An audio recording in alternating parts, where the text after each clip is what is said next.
Thanks everyone for coming to Timepiece Pursuits, the thrills, triumphs, and tribulations of watch collect. Say that 3 times fast, Rob. I'm going to introduce our panelists real quick and then we'll get started. To my immediate right is John Reardon. John is a giant in the watch industry. He's worked at every major auction house. He'd even spent a decade at Patek Philippe itself, and he might tell us a few secrets from this time there in like 30 minutes or so. In 2019, he founded Collectability, a dealer dedicated to all things vintage Patek Philippe.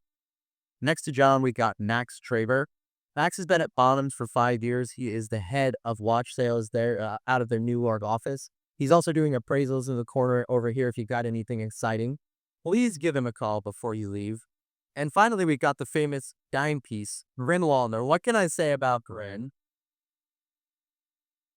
She founded Timepiece in 2020, a platform dedicated to all things women in watches. She has made, might I say, the watch industry that's often much too serious, a lot more fun and female, bringing a unique lens of culture to the watchers. Thank you all three for joining me today. I think we have a really unique mix of perspectives here, auctions dealers and culture media. What I want to start by talking about is getting a little bit of perspective on the trends that we're seeing in the watch industry as we kind of turn the page on a new year here. We'll go down the line. John, I want to start with you and ask you what trends you saw sort of develop in 2024 in your business at Pointability, or perhaps more broadly, and then what you think that means going forward into 2025. And then we'll pass the question down. I want to hear from all three of you. So thank you so much, Tony, and thank you to all of you for being here today. Uh, and I want to shout out to Brett Savage, and unfortunately he can't be here. And thoughts and prayers to everyone in LA, as we're here in Miami today. Um, in response to that question, 2024, it seems like a distant memory for Ed House.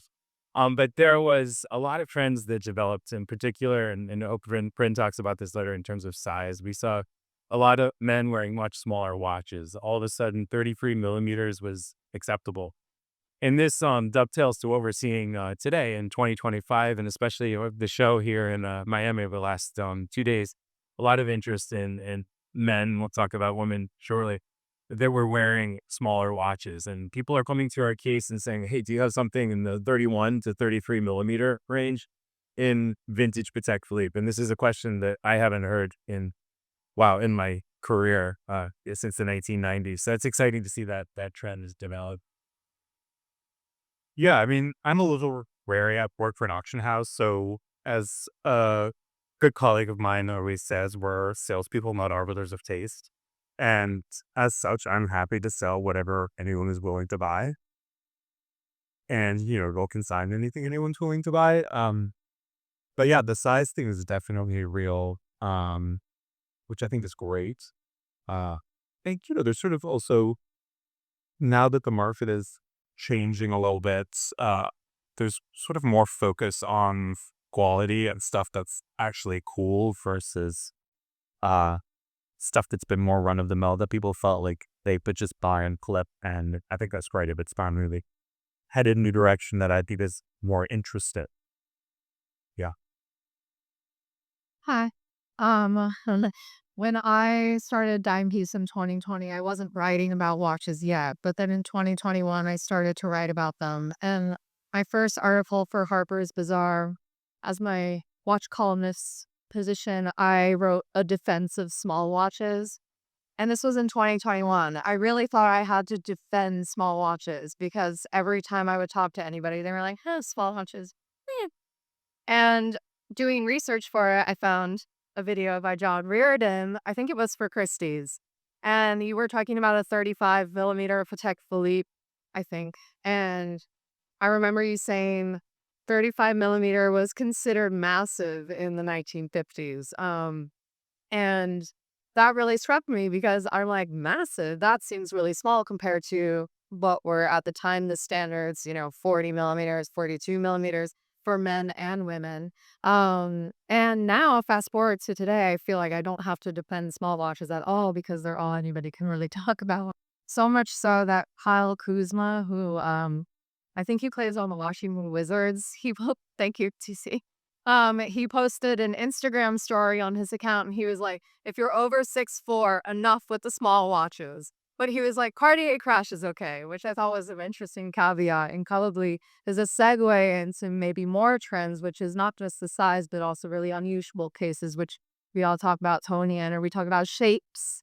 And so yeah, we're just seeing a gravitation towards more interesting pieces. And that's really cool. I want to stay on the small thing for just a second because, John, one of the things I think we've really seen pick up, as you kind of mentioned, is the interest in old, small Patek Calatravas, the 96, the first reference, and on from there. Uh, for people that are looking to get into that world, can you just talk a little bit about what they should be looking for and then potential red flags if they're looking to get into that world of Patek Free? Ultimately, for any vintage collector or someone new to vintage collecting, it's about condition. So it's getting to know the seller, getting to know the watchmaker. There's a running joke we say at Collectability is spoil the watchmaker, not your spouse. I hope my wife's not very. So watchmakers are irreplaceable, and if they can give you advice about condition, the things that you can't see when you're inspecting the case style movement, that will be invaluable. Many condition reports, and as a former employee of Sotheby's and Christie's, I'll say this, not speaking on behalf of you. The condition reports aren't written by watchmakers at auction houses. So you're reading an opinion of condition based on somebody who's trying to sell you something. So whether you're buying from a dealer, you're buying from an auction house, if you're going vintage, really, if you don't have the understanding of the technical know-how of authenticity and condition of cases, dials, and movements, you need to be shopping with someone that could assist you. Brynn mentioned the other trend that I think everyone wants to talk about nonstop. I think it's kind of coming from a lot of the rise in the interest in Cartier and the shapes that they're known for, but more broadly, people have been looking for shaped watches, Patek ellipses, whatever else it might be. Brynn, can you talk a little bit about what you've seen in the development of that trend and in the culture and then in the watch industry in general and what enthusiasts are sort of interested in? Yes, shapes. We love curves. And when I started Dime Piece, I started noticing that the people who gravitated towards shapes were really on the cutting edge just in general, like in their life. Like Tyler, the creator, was one of the first people that I saw wearing a Cartier crash and Kanye West too. But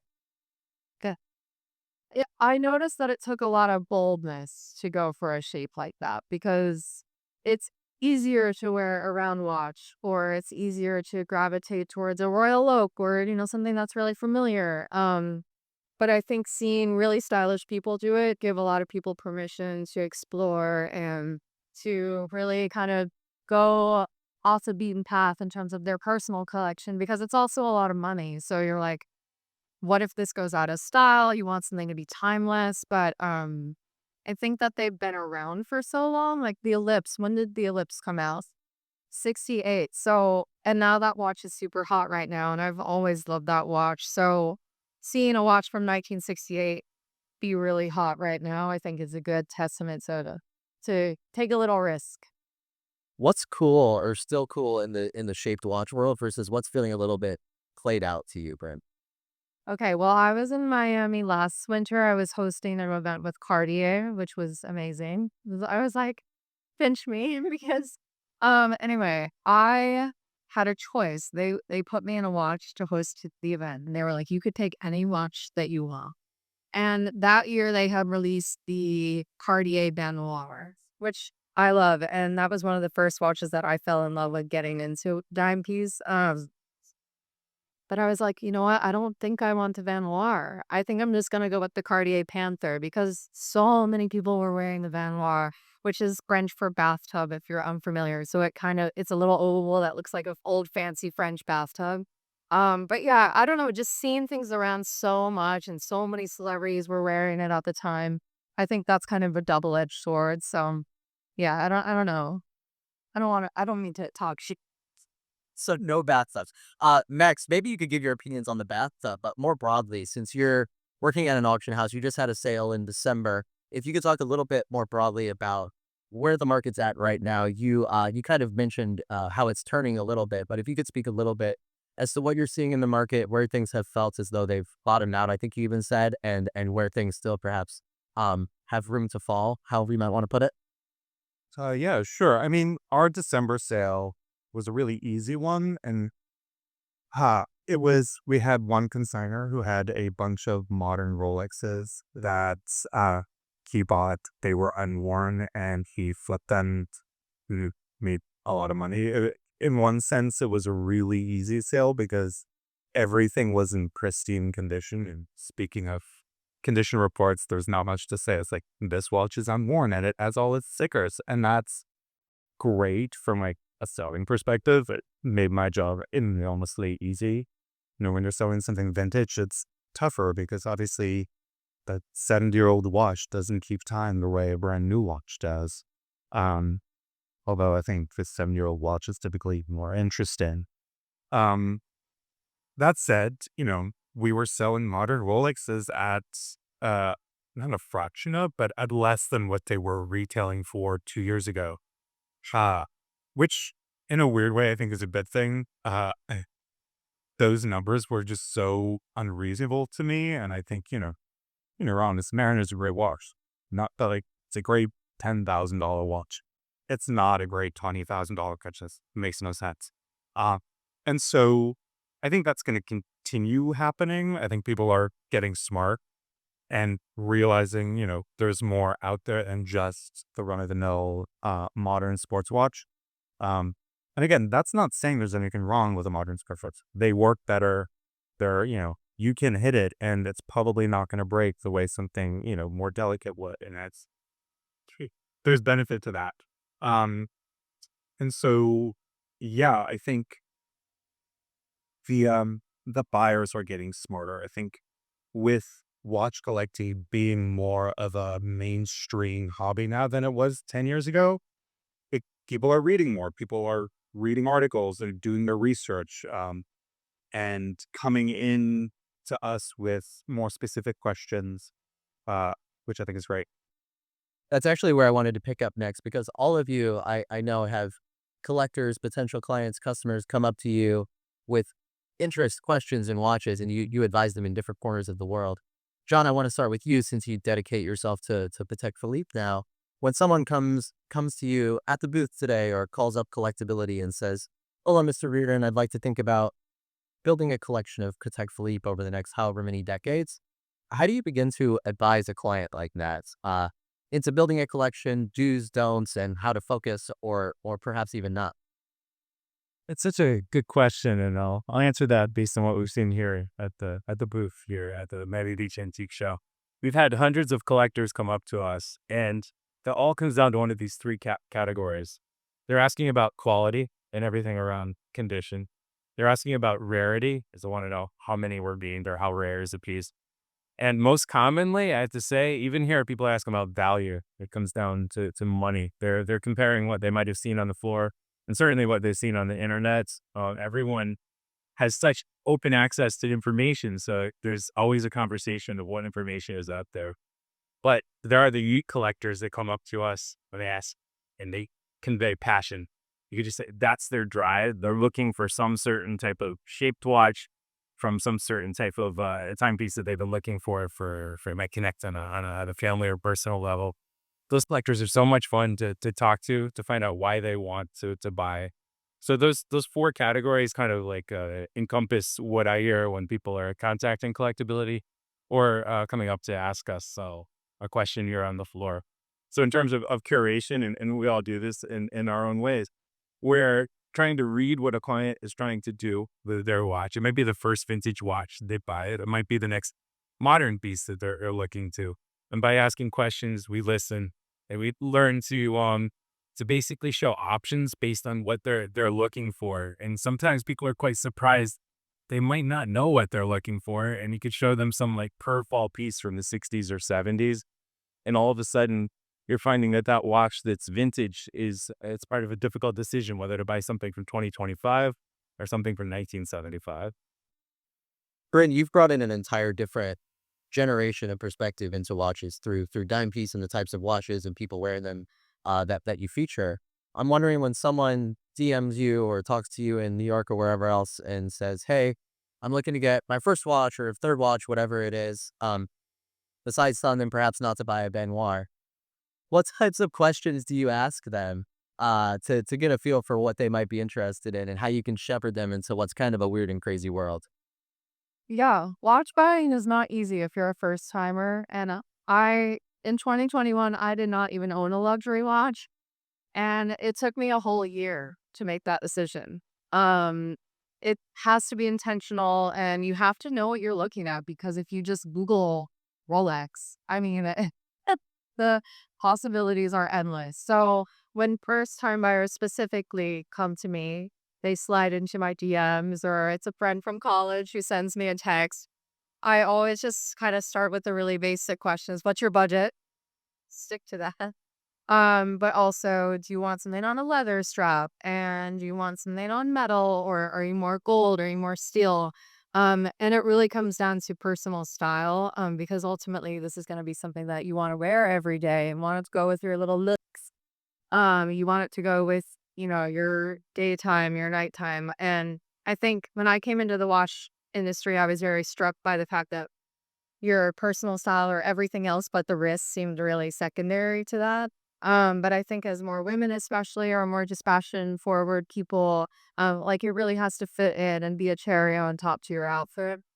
Um, but I'm seeing a lot of people come asking me for really, really kind of classic watches, like this Rolex say dress that I'm wearing. Um, and but then you Google Rolex Lady Day dress and there are thousands and thousands in them. And I had a friend who recently bought I sell in partnership with a dealer. He's here. His name is Alan Bedwell, Foundwell. I had a friend reach out and they said, I really want to buy a Rolex date dress for my boyfriend. Um, and he was like, I found this really cool one online and it's Tiffany stamped and it's only $3,000. And I was like, okay, this is probably a scam. So I always tell people that if the price seems too right, that's probably because it is. And then you want to work with somebody who actually knows what they're doing. Ask around, odds are you probably know somebody who can kind of piece together. But yeah, I mean, I feel like I've turned to John and just everybody in the industry for help on that. So it's you don't have to know everything, but definitely pool your resources. Max, obviously one avenue that people can go down to buy or sell watches is coming to a place like Bonhams and an auction. Uh, How can collectors, enthusiasts come to an auction to help build their collection? When is it a good idea to consider an auction house as compared to perhaps a private dealer, and when is it perhaps not as useful of an avenue for buying or selling? Good question. I would probably argue that you shouldn't buy your first watch at auction. Um, Go to a dealer, go to a retailer, uh, figure out that you like watches before you go to auction. Um, the benefit of auction is you can get something really amazing at a great price sometimes. The drawback is to be competitive, and I'm the first to admit that anytime I've ever won anything at auction, I've overpaid, because I don't like to lose, and you sort of get wrapped up in it. Uh, but and this goes sort of across the option board. I spend so much of my day working like that's the website, so Christie's, Phillips, Sotheby's, for everything, not just watches, just because it's really interesting. The great thing about my job, about auctions, is that, we can sign anything we think we can sell, which means it sort of runs the gamut of stuff. It's modern, it's vintage, it's sort of all sorts of brands, it's various price points. So, if you're looking for something really specific, it might, you have to wait until that shows up at any auction house. For the sake of speed and efficiency, going to a dealer who has it is easier. And it's, sort of a two-step transaction. I don't want this watch. Please sell it to me. Here you go. At auction, you have to wait till the sale happens, and then you're competing, hopefully, against a couple of people who also want that watch. Um, I think it's also important, as John said, our condition reports are sort of to the best of our ability to say what the condition, of the watch is, whether it's ticking, whether it's not.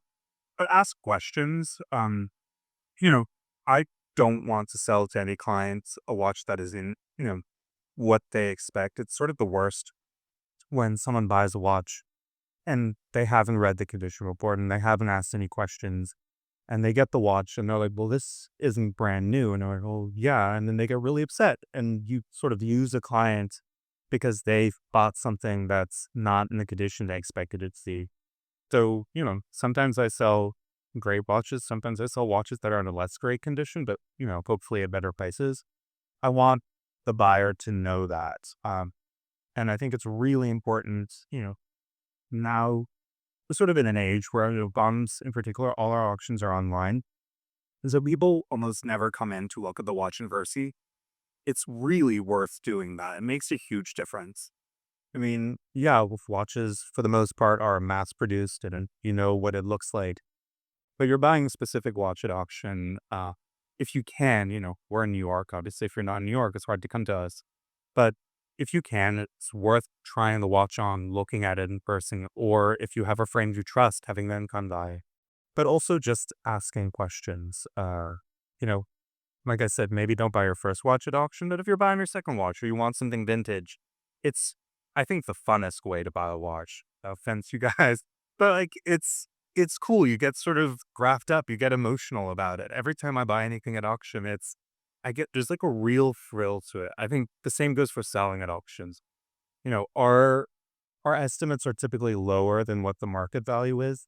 The idea being, if you're selling a auction, someone thinks they can get it at the best price, that price, you're getting a bunch of bidders interested in it.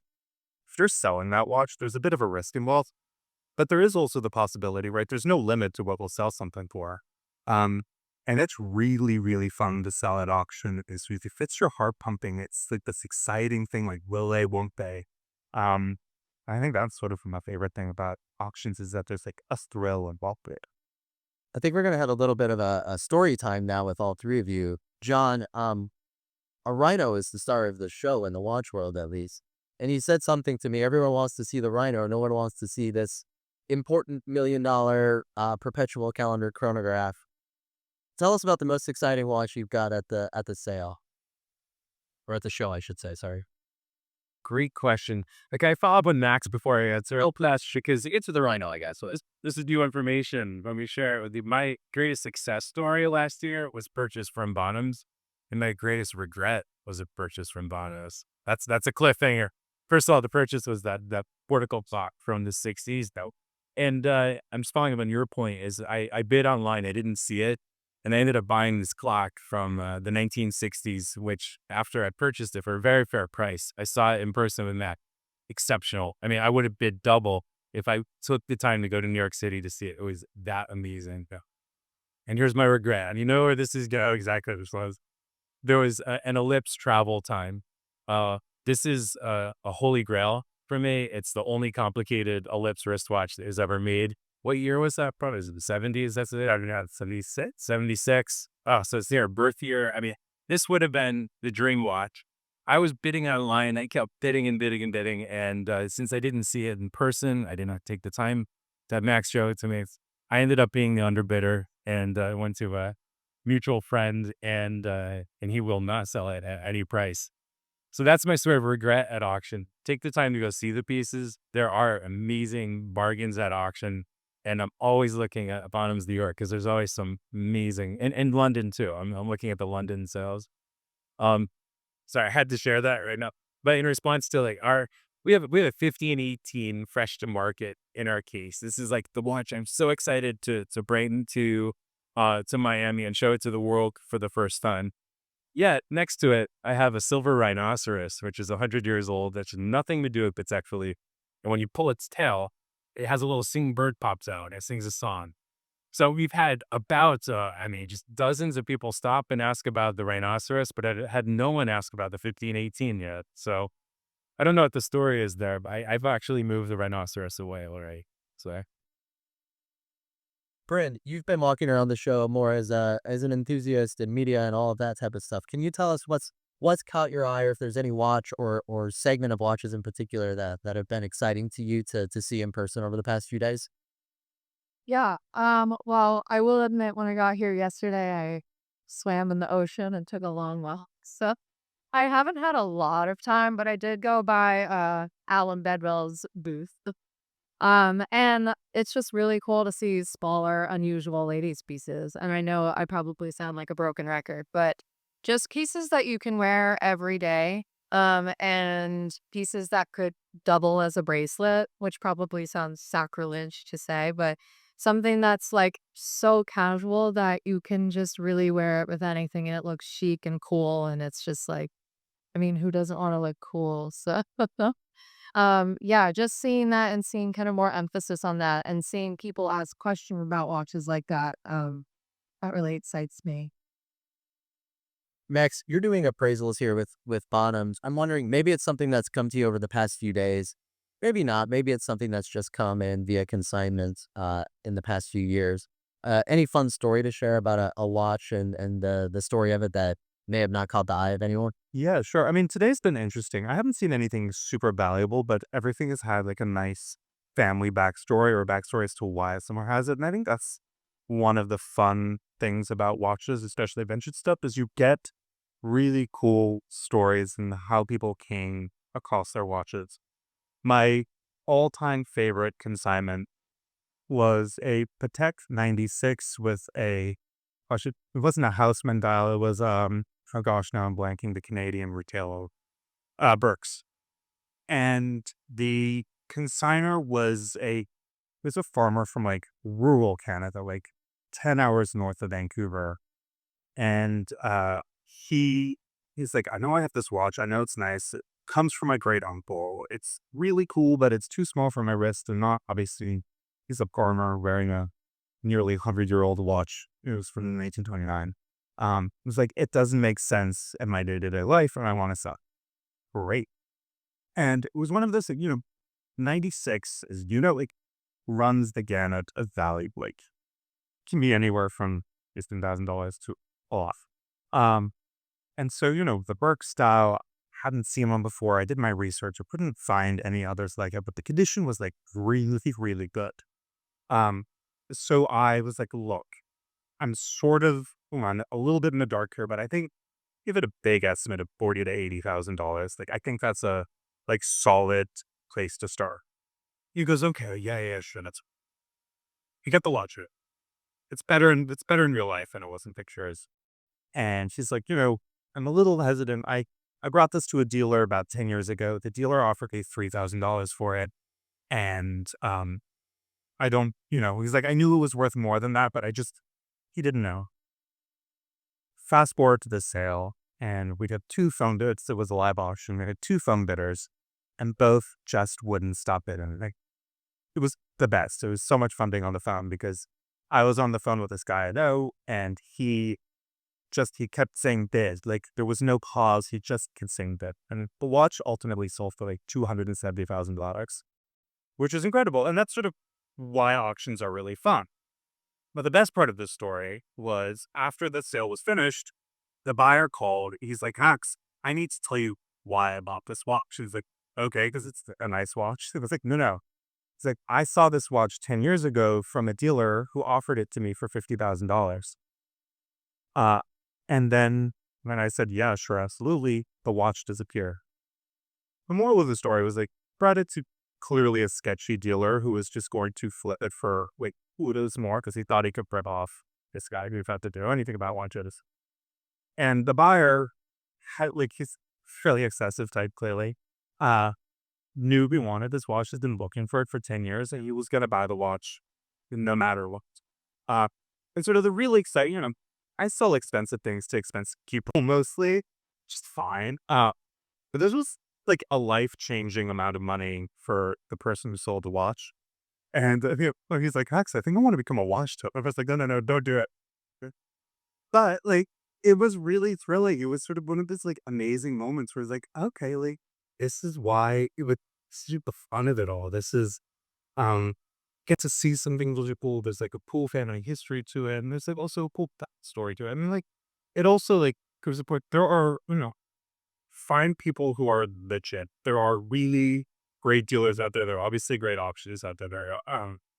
But you have to do your research a little bit. You have to, trust your gut too. I mean, the fact he trusted his gut, he knew that his watch was worth more than $3,000, and like ultimately he was really right. I think we're going to open it up to Q&A in just a moment, but John, you've been doing this for as long as anyone, and I like Max's story for a number of reasons, but I'm wondering if you have any brief stories that you'd like to share of anything that's come into maybe it's you at Collectability in the past few years as a dealer or in your many, many years at auction. If there's any fun stories that you want to share before we not that old.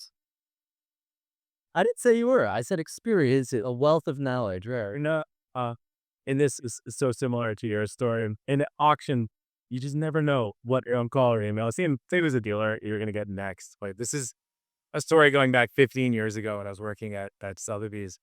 A gentleman called me up with a really thick Southern accent, which I'm not going to do the impression, and said my granddaddy's watch, and it has a little slide on the side of it. It's tonneau shaped, and it says Patek Philippe on it. And it's like, before I put it on eBay, is this anything interesting?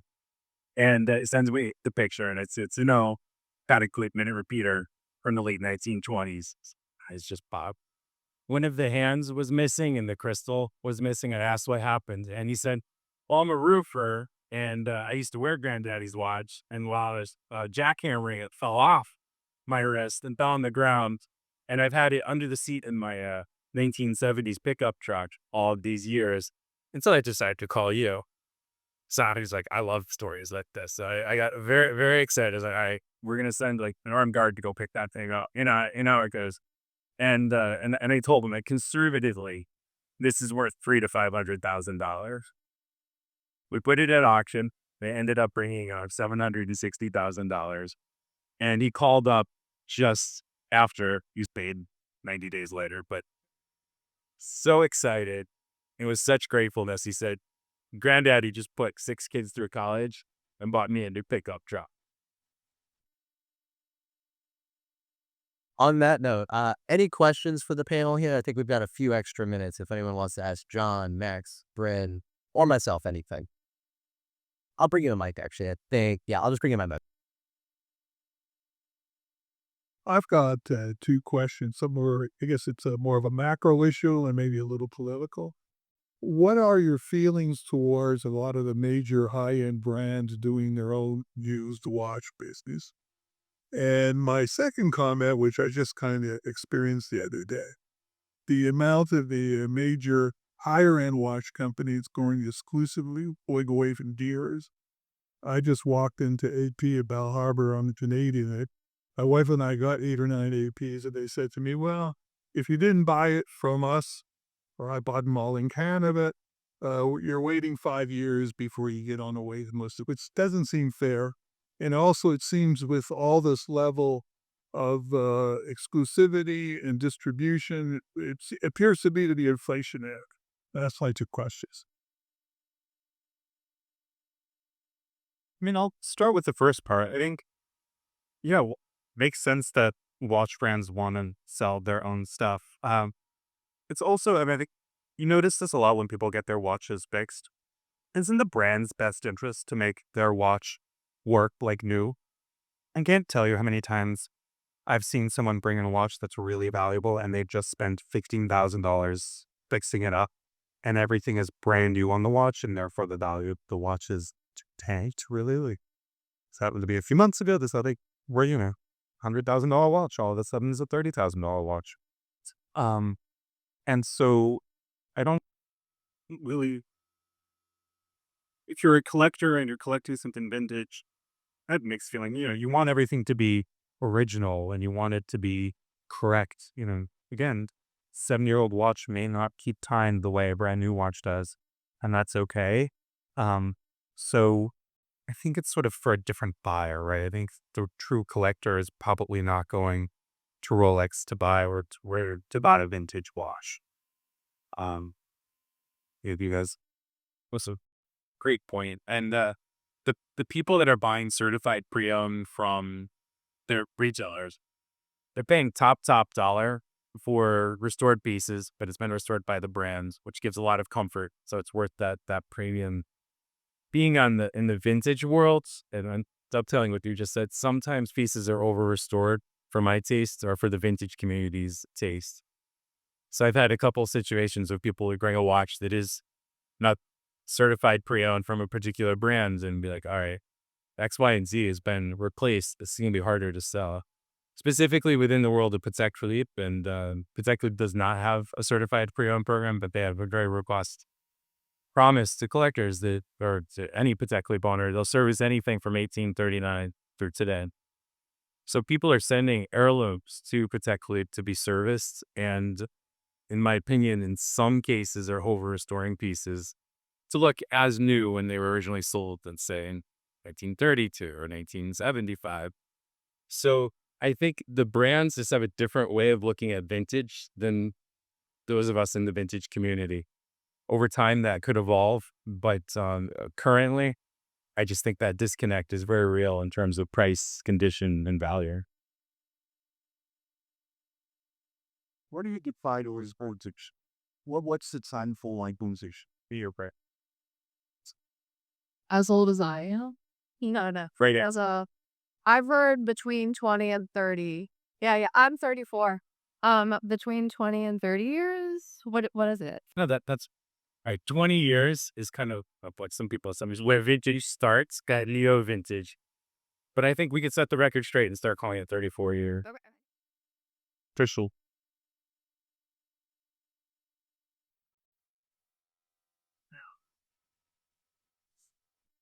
Hey, excited.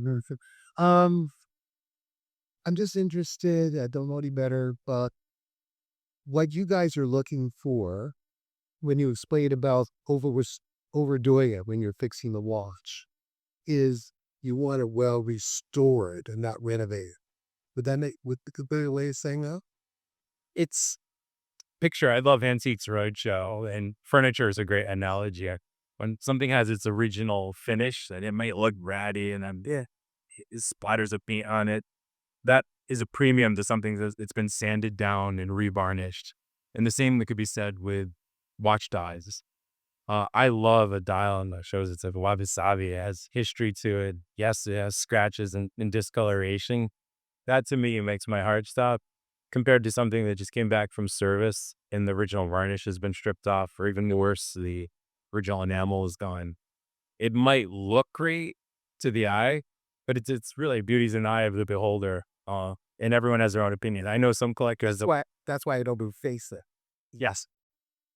There's so many analogies we could go with. You look great.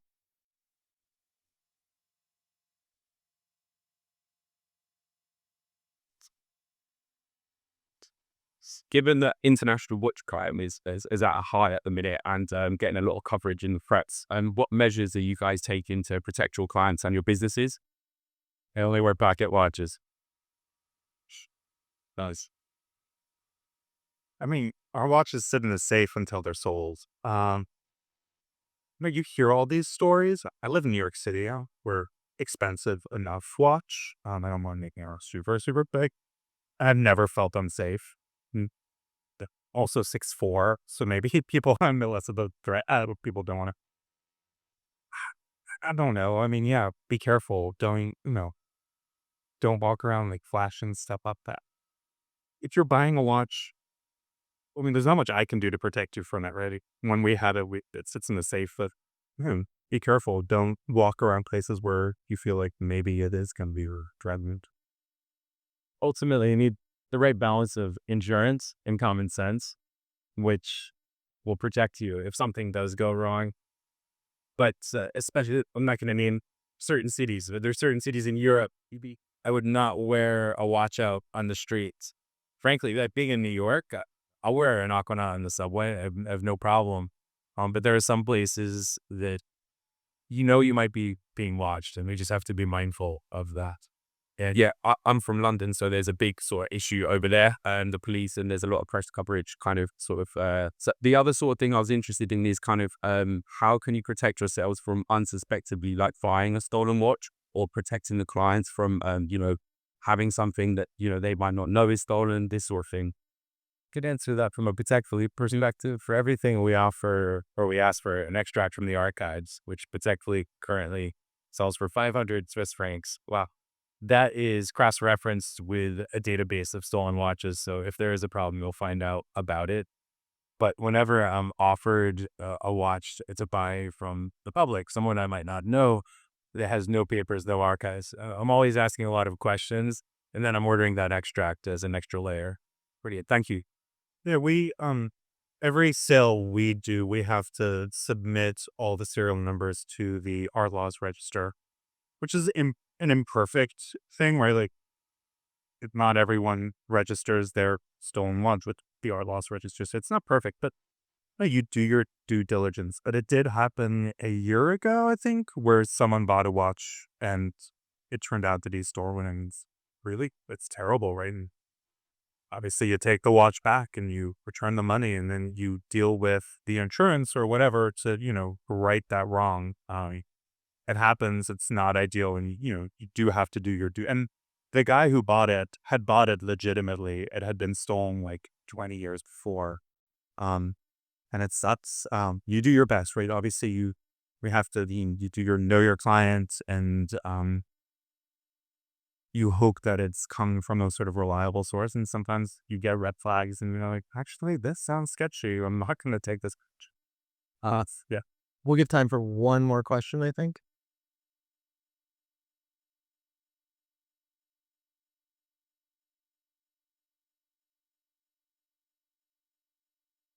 Hi, thanks, guys. So, I'm gonna avoid the tricky minefield of asking for predictions on future trends, but we'll talk of like small and shaped watches. Curious for what you guys would like to see as an upcoming trend in 25. You can go as big or small as you. I think there's some watches. I think Vacheron doesn't get its due. Think they're as good of a watch brand as any. And on the secondary market, we have a hard time selling them in the same way as we do with comparable brands. And I hope people realize that, there are more than just two watch brands. There's some really, really amazing stuff out there. I hope people get smart to that. I'd like to see, I thought the Moon Swatch, Omega Swatch Moon Swatch was pretty cool. The rollout was kind of weird or botched a little bit, but more brands taking quartz seriously to kind of chase that a little bit, make more accessible pieces. And then on the vintage pre-owned side, people looking at quartz watches as options to buy that are more affordable and accessible. You get cool designs and all of that type of stuff. Tech Runner did it last year with the Formula One. That's kind of a model, but other brands have stuff like that they could do as well. Yeah, I was going to say pretty much the same thing as Tony is maybe more accessible pricing. People really looking for diamonds in the rough that are Cartier, they aren't Rolex, and I've seen some really cool old Movados here, a lot of old Bulova. They look really classy. And also kind of with the Formula One, I do love a sports watch, but most of them are just too big for me. But a lot of brands used to make little ones, like the Tudor Snowflake, or I saw an Omega Seamaster that was really small, and brands just don't seem to make smaller dive watches, smaller tool watches. But I don't know why, because they look cool and you could travel with them and not be afraid of like getting your arm chopped off. So yeah, kind of more sporty stuff for more types of wearers I would like to see. Not just the really wacky stuff, although I do love that. And one trend which I'd love to see, which might be dream territory, is more of an interest in clocks, both vintage and modern. And just LVMH just purchased, you probably know, at Lepe, which could be a significant, excuse me, could be a significant investment in showing the world that a clock could be an interesting thing to have for your home. But also on the vintage side, I love solar clocks, as we discussed. I personally collect 17th century English long case clocks, and which, I mean, at the antique show, I remember in the past, like decades ago, you'd see them everywhere. They're tough to bring into the show, but I'd like to see a long case or a grandfather clock in every home again. I think it might be a pipe dream, but we'll see. Thanks everyone for joining. Thanks to John, Max, Bryn. Thank you all for all your questions, and we'll see you soon.